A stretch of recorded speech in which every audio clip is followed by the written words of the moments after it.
तालीफात online book store. अस्सलामुअलैकुम। तालीफात online book store के channel में खुश आमदीद। दोस्तों, आज मैं आपको सब्र तहम्मुल के मुतालिक एक वाकया सुनाता हूँ। याद रखो, सब्र तहम्मुल एक बहुत ही आला सिफ्त है जो हर किसी को अता नहीं होती। दूसरों की बात को बर्दाश्त कर जाना और अपना मामला अल्लाह के सपुर्द कर देना, यह बड़ा ही मुश्किल काम है। इमाम आजम अबू हनीफा रहमतुल्लाह अलैह के दौर में एक शख्स उनका बड़ा मुखालिफ था। उसको पता चला कि आपके वालिद की वफात हो गई है। वालिदा बूढ़ी थी, 90 साल के करीब उम्र थी।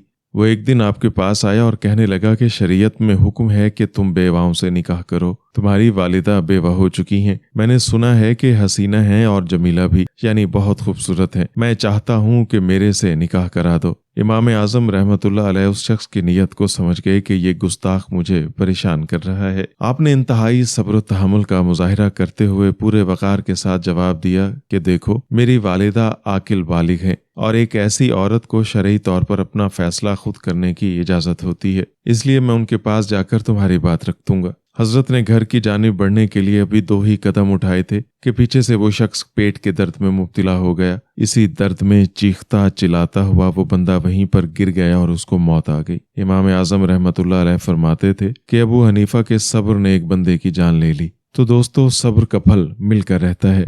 जो शख्स अल्लाह ताला की रजा की खातिर झगड़े और फसाद से खुद को बचा लेता है, सब्र का दामन थाम लेता है, तो अल्लाह ताला उसके साथ हो जाते हैं। तो इस वाकया का सबक ये है कि हम सब अपने अपने मामलात में सब्र का दामन पकड़े रखें। अल्लाह ताला हम सबको अपनी रजा के मुताबिक सब्र करने की तौफीक अता फरमाए। दोस्तों, ये वाकया मैंने आपको किताब सुकून कल्ब से पढ़कर सुनाया है। ये 3 किताबें, सुकून कल्ब, परेशान क्यों हो और मायूस क्यों होते हो, पूरे पाकिस्तान में आप घर बैठे मंगवा सकते हैं। मजीद मालूमात के लिए व्हाट्सएप नंबर पर रब्ता कीजिए। दोस्तों, ये वीडियो ज़रूर शेयर करें ताकि ये सबक आमोज़ वाकया दूसरे लोगों तक भी पहुंच जाए।